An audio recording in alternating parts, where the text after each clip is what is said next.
Welcome. I'm Undrafted Hockey Fan. I am Brad. Today we're talking about the Carolina Hurricanes and the Ottawa Senators playoff series. Playoff hockey, baby! It's so exciting. Honestly, I'm so excited. I'm been so sad about the Red Wings. I'm just so excited to talk about playoff hockey. I don't want to talk about the Red Wings anymore. They still do their media days, but I'm just ready to talk about how exciting the playoffs are. After doing research with this, it just got me more fired up, man. Honestly, and just listening to videos and other podcasts, and it's just so exciting. So I appreciate you tuning in for this one. So let's just jump right into it. So we have the Ottawa Senators versus the Carolina Hurricanes. Hell of a matchup. You have Carolina, who had finished 113 points, led the Eastern Conference. So they win the Eastern Conference. They had the most points in the Eastern Conference. You need to go against a Carolina Hurricanes who have been in the playoffs for, I just had the stat up. They've been in the playoffs since 1819. So they've been 1, 2, 3, 4, 5, 6, 7, 8th year in a row of being in the playoffs. That's a great run. The furthest they've gone is the conference finals, which they lost. They lost that twice. They lost that last year and in 22-23. So this is a team with Carolina that, I mean, they're a great team. They're a solid team. They run 4 lines. And when you look at their depth, they're, again, very good team. You have Andrei Svechnikov, Sebastian Aho, Seth Jarvis. These guys are putting up 80, Svechnikov, 70 points. He kind of had a slow year at the start. 80 points for Aho. Seth Jarvis, Olympian, 66 points, right? You have a guy like Taylor Hall, Stankoven, Jackson Blake. Jackson Blake's young, too. He's only 22 years old. And Stankoven, what a great pickup from the Dallas Stars. Of course, you'd rather have Mika Rantanen, but it's okay. They're just solid. Put up solid lines up there. You got Nikolai Ehlers. You guys are free agents in the offseason. And then of course, you get to pick up Keandre Miller as well in that trade from the New York Rangers. So mind you, when they picked up Keandre Miller, who do you think you're getting with Keandre Miller? Like, are you going to get like a superstar defenseman? He's a pretty good defenseman. We got 37 points, 72 games. You're looking at a half point per game player, putting up almost 22 and a half minutes a night. That's a good trade. And mind you, Carolina, the funny thing is that like I'm always like a big proponent of like offer sheets. Supposedly, Carolina's like, hey, New York Rangers, we're gonna offer sheet your guy. Would you rather just trade him for us and trade him us instead? Which I thought was great. So again, they get a great guy in Keandre Miller who's working out really well. Again, Nikolai Ehlers, again, who was the #1 free agent last year, right? Again, we talk about Red Wings. They tried to talk to him. He didn't want to talk to him. That's more power to him. That's your right as a free agent, as unfortunate as it is. But he's 30 years old, puts up 71 points in 82 games. What a great pickup. And they got him for the next 6 years. So again, you have Carrier, Jordan Staal is your captain. He's been playing on that third line center for such a long time, but he's such an elite, face-off performer. Again, great captain. He's 37 years old. They're going to be 38 over the summer. Martin Hook. And again, of course, you have Jacob Slavin. And so I want to kind of focus on just the certain parts that we're going to go over in just a comparison. So just to give you an idea. So yeah, so then we also have, I'll finish off with Carolina Hurricanes, and then we'll kind of do some comparisons. Sean Walker had 31 points. A great pickup. Gostisbehere. Oh, I miss Gostisbehere so much. I miss Gostisbehere. 50 points. He was injured. Only 55 games played, but 50 points. Almost a point per game player as a defenseman. Love that for him. And of course, Nikishin, who was highly touted as a highly touted young defenseman, came out of the KHL. And then you, of course, the goalies, which is so interesting because they have Brandon Bussey, I think. So they said that it was his first the records he was breaking was crazy. I think he has the most wins in like 25 games of any NHL goalie to start their season. It was start their career. And by the way, I think he's like 28 years old. He'll be 28 years old. And we're talking about this. One of the shaky parts, and we have 3 goalies, and like, who do you decide to go with? You go with Brandon Bussey, Frederick Anderson, or Pyotr Kochetkov, who just did a conditioning stint in the AHL. Now he's back up with the big club. And you extended Brandon Bussey too. So that's probably your tandem moving forward. Like, do you rely on Frederick Anderson? And again, we'll talk about those numbers in a little bit. I just want to do a real quick run through of the Carolina Hurricanes. Let's jump over to the Ottawa Senators. I mean, by the way, Carolina Hurricanes, they also have, I think it was 6 players who two, four, yeah, they have 7 players who scored 20 goals. And that's not nothing. Like that's an important thing to have when you're especially in the playoffs, looking at it's a goal scoring competition, right? Again, they're finished second in the league as well in points for the game. So, and Taylor Hall was at 18 points, so 18 goals. So he was very close to hitting that 20 as well. So Carolina, they're a very good team. Again, you don't win the Eastern Conference without being a good team, right? So, and then moving on to the Ottawa Senators, again, a team that just started making the playoffs, right? Mind you, they made the playoffs last year, which was exciting. It was their first time in a long time. I think it had been like how many years had it been? It'd been a long time either way. But they make the playoffs last year, and you're talking about this young team, and it's exciting for them. And this is a team that, again, I lean Red Wings, but this is the team that you think like Montreal, Ottawa, Detroit. These are all guys that are going all teams that are going to rebuild at the same time, right? So you look at this young team in the Ottawa Senators. You have Stützle, Batherson, Tkachuk. Like they trade for Cousins. They have Sanderson, Pinto, Greg. Like these are great. Shabbat as well. Like so, there's so many good players here, and you're like, when are they going to mature? When are they going to mature? Right? And if you look at if you look at all their players in their top scores, so we go like Stützle 23, Batherson 27, Brady Tkachuk 25. Dylan Cousins is 24, Jake Sanders is 23, Pinto's 24. Like these guys are young players. Like this is exciting for an Ottawa fan base. And again, I get very frustrated with Ottawa, but they're good. Like there's a good solid team here. But are they deep enough? And that's where I think it goes to Carolina. They're a little more deep, right? And when you look at like Stützle, 83 points, 80 games. Like that's more than any of the Carolina Hurricanes players had. And of course, Batherson plays tough. Brady Tkachuk, of course, his pedigree as well. Dylan Cousins, what a great pickup for the Josh Norris trade. He's been a great second line center. So there's just so much. There's so much you can like bank on with these young players. Like it's a high potential, right? Whereas Carolina's more seasons. They've been here before. Ottawa played last year. Let's say they didn't play well, but they played well. They played well enough. They showed what they can do. And I think that's the cool thing is about with Ottawa is it's like, okay, what did you guys do to make this team better? And some of the trades that they did. And so it was more off, they moved off some things, right? They moved off of David Perron, right? They also, let's see, I just had this other one up. They moved David Perron. Where's it? This is an AHL trade. Either way, the Ottawa Senators, they're young. It's exciting. And that's when you look at a team that's young and exciting like that, there's so much that can happen. And so I just had there you go, the trade right here. So they also moved up Perron. They picked up Foligno, which is an interesting pickup at the trade deadline.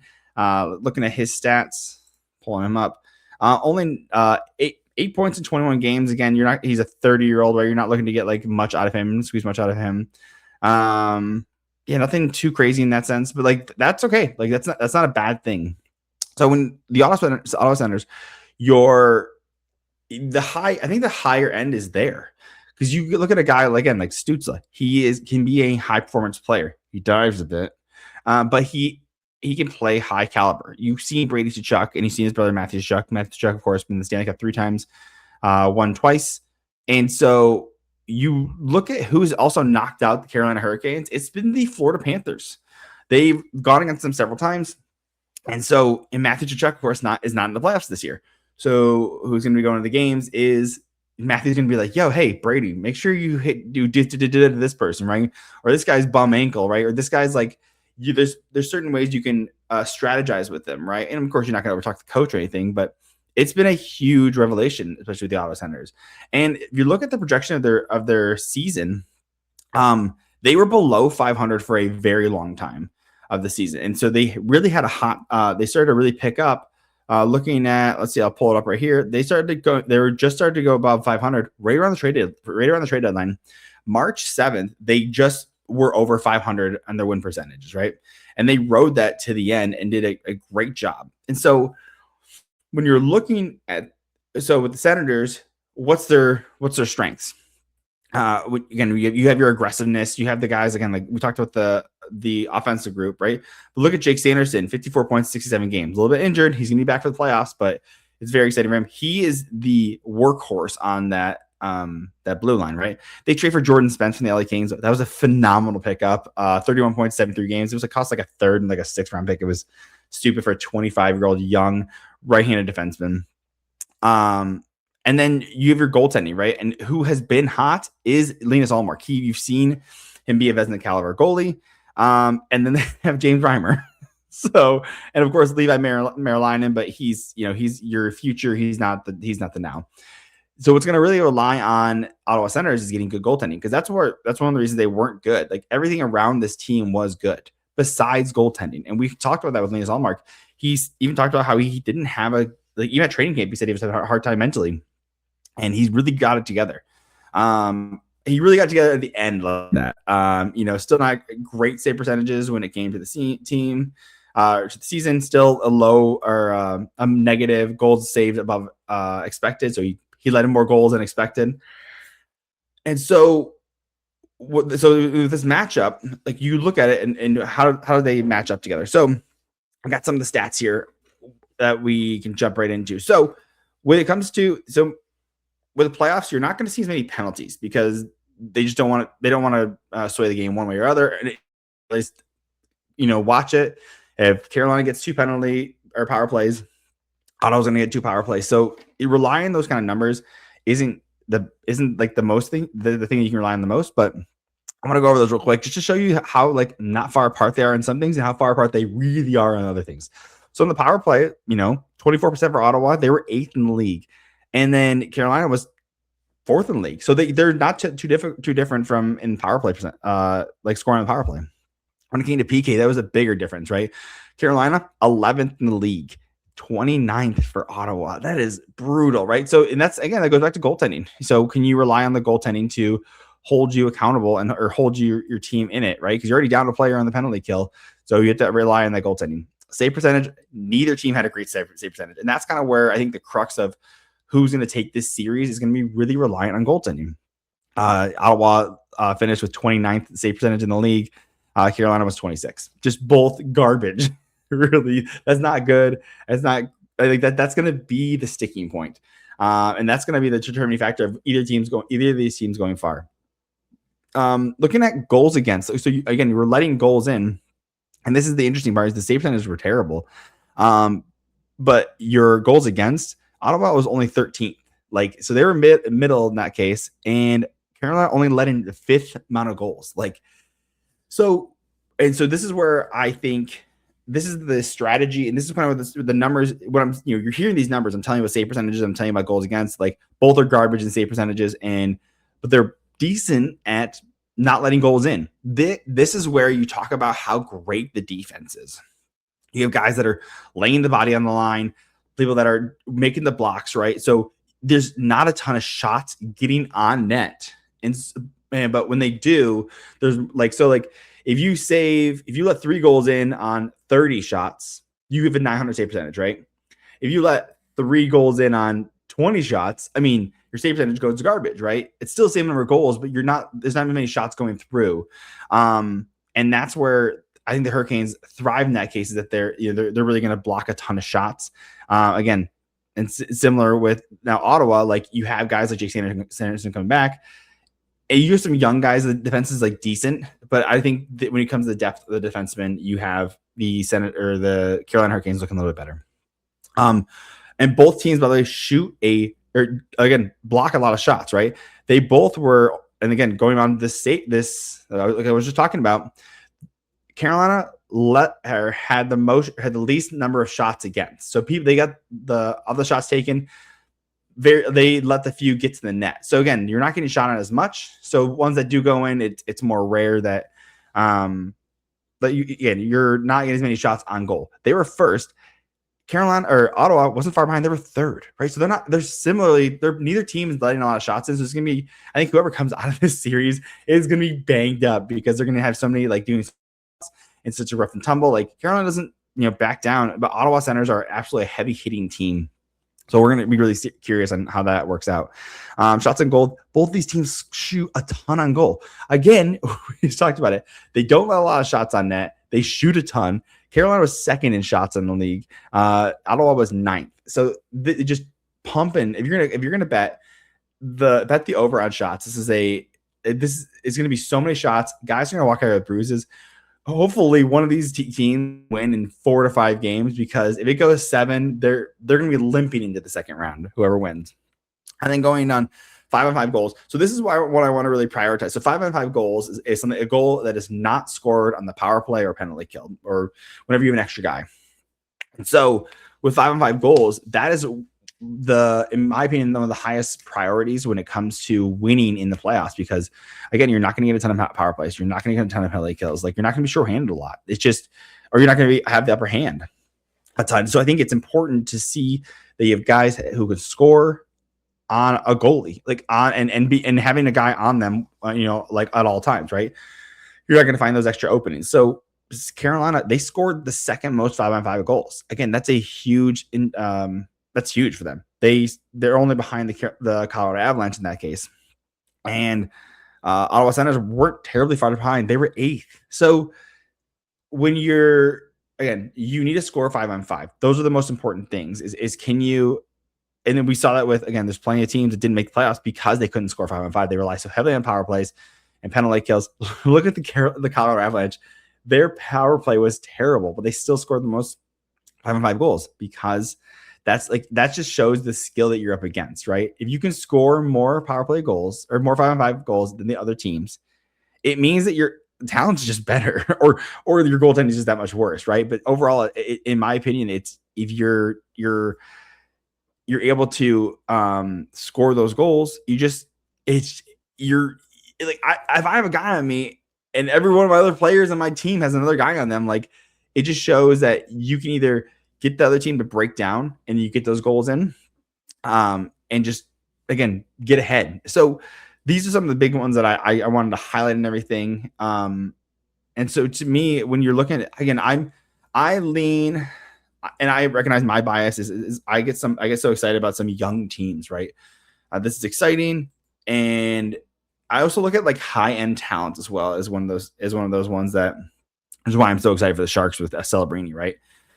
You got to look at what is their floor and then what is their ceiling. To me, I think Ottawa Senators' ceiling is higher. When you guys have guys like Tim Stützle, Drake Batherson, like Tkachuk, like you have like Dylan Cousins. I think some of this, the ceiling is higher. Again, a Jake Sanderson, like I think the ceiling is so much higher for some of these guys on this team. And they're young, right? They're only going to get better. But I also think that their floor is lower, right? I mean, a guy like Fabian Zetterlund, who had a great year last year, only had 16 points in 82 games. Again, he's your fourth line guy, but he's 26. Like, you want more out of a guy like that. I think Carolina Hurricane, who rolls 4 lines. I mean, again, you're not looking at their fourth line to put up a ton of points, but they shut down so well. Again, you look at like a Jordan Staal, shuts down so well. Martin Nook, like these guys, you're looking at them to stifle the other team. And so to me, I think the floor is lower when it comes to the Ottawa Senators, and the ceiling's higher for the Ottawa Senators as well. But again, you're going to get the consistency that comes with the Carolina Hurricanes. And you know how you're going to get consistency is you've been to the Stanley Cup years in a row. That shows that they really believe in Brind'Amour in that case. You have guys that can really shut it down, like Slavin. Come on, like he only played 39 games this season, but if there is a defenseman award, it's going to Jacob Slavin. Arguably, again, I'm a Sider. Like, I still think Sider is a top 3 defenseman in the league, but Slavin is currently the GOAT. He's the one that's going to win it every time. And eventually Sider will take that over. But to me, this team that they shut it down so well. And so, like, again, they have the experience too. The only crux, again, I see is either team, right? Because we've seen, so let's go. I'll go with comparison right now. So, like, if we look at forwards of the Carolina Hurricanes versus the forwards of the Ottawa Senators, I think Ottawa Senators are a little more top heavy because, again, they have a higher ceiling with some of their first line players. But I think as you go down the lineup in the depth, you're going to see more scoring in their second and third line for Carolina. So when it comes to forward group, I'm going Carolina. It's just in my opinion. Defense, again, I think the ceiling is higher when you have a Jake Sanderson who is looking so good. He's coming a little injured, so Jake Sanderson with Ottawa Senators looks really good. but I guess I don't trust Dennis Gilbert as much, or a Mountain Paulo, or who else they have in defense, like a Lassie Thompson or Tyler Kleben, or I don't know, like I don't know some of these guys. Like I've heard of them, but I don't like know their game or anything. Again, you have a Jordan Spence who's great, but he's 5'11", right? Shabbat's great, Zub's great, Sanderson's great. That's 3 on Ottawa Senators. When you look at Carolina, Slavin, in a redraft probably goes top 10. And Jalen Chatfield, solid guy. Keandre Miller, you trade a first-round pick for this guy, great guy. Sean Walker, great pickup. Gostisbehere, great pickup. Alexander Nikishin, phenomenal drafty. Talked about everyone was so excited about him coming over from the KHL because he just lit it up there. Defense goes to Carolina as well. So, and then you go on to goalies. This is where it's hard to do a comparison. Again, Brandon Bussi was breaking records, which is absolutely nuts that he was doing so well. But you have 3 goalies that you're not sure if you can rely on enough. I would say you probably start Brandon Bussi. You've had although they've had Frederik Andersen for so long at this point, it's kind of like one of those, you give the vet the net, or do you go with your hot hand? It's like I'd rather go with the hot hand. But it's also like who's been there, right? So they've had Andersen for the last 5 years, right? He's played in playoffs in the last 4 years. Bussi, he hasn't been here before, right? Pyotr Kochetkov, he's done some playoffs as well. I think how did he do last year in the playoffs? He didn't play great. He only played 4 games in the playoffs last year. So do you rely on him, or do you go with the new guy, Brandon Bussi, who you just signed to a long-term contract? I think they just signed him to a 3-year contract, right? So and he's 27, finally, really breaking out. Let's see, where is he at? Yeah, it's his first season. And that's so crazy. It's his first season in the NHL as a 27-year-old, and he just lit it up. I think it was a waiver claim too, if I'm not correct, if I'm not wrong. Maybe it was a. Oh no, he got signed. Oh yeah, no, he was.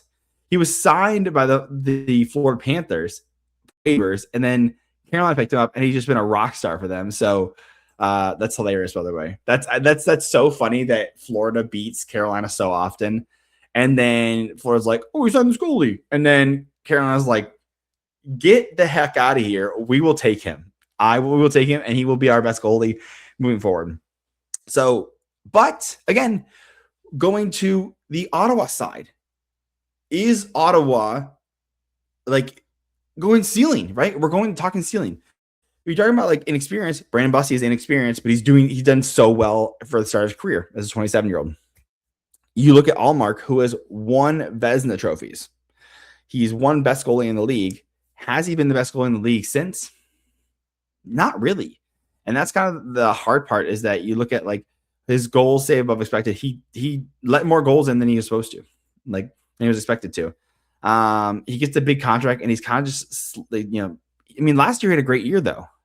He did okay in the playoffs, but he had a great year last year. His numbers are just so far down in save percentage, right? He's letting the same amount of goals in per game, but maybe it's the workload, or maybe it's the big contract. I don't know what it is, but it's just it's hard because he's just not playing at the elite level that he should be, especially for what he's getting paid, especially what they traded for him as well, right? So, they traded a first-round pick. I guess honestly, I think Boston lost that either way. But I think when you look at a guy like Linus Allmark, who you can have for the next 4 years, you make that every day of the week. Again, I don't think James Reimer gets a game, but he's played some 14 games a season. They had to sign him because goaltending was just Marilyn couldn't hang. Allmark was having a tough time, so they signed Reimer. He's got 14 games, which is crazy because he got signed late. He got signed. It was not. He got signed in January. That's what I'm saying. Goaltending was bad. They were super bad for the Senators. So again, it's so exciting. The series. I'm gonna go goaltending. I'm gonna lean Ottawa. If they can get goaltending, I think it can cause a real hard time for the Carolina Hurricanes. But I have this. Let's actually, we can even pull up the bracket, the NHL bracket. I have this series. I was gonna say 6. I go 7. Do you go 7? Actually, I'm pulling it up right now. So we're gonna do Carolina or Ottawa. What do you guys think? Leave a comment down there. Hit like, subscribe, all that jazz. I'm gonna go. I think I'm gonna go. I'm gonna go Carolina. I think Carolina in. If goaltending stays hot, I think 6. So I'm gonna go Carolina in 6. I'll write this down too. Carolina in 6. I think that's I have to go with that. Carolina in 6 because I just think the experience is there. And again, I don't mind being surprised. I just don't think it's the Ottawa Senators' time, and that's okay. That's totally okay. I'm happy for them. It's exciting for them, but I just think Carolina just has this in the bag right now. So let me know what your thoughts are. Hit like, subscribe. I'm excited to keep cranking out these videos and do one for every playoff series. And let me know what your thoughts are. Hit like, subscribe. Love you guys, and catch you in the next one. Check them out. Check out all the playoff videos. It's gonna be a ton of fun, guys.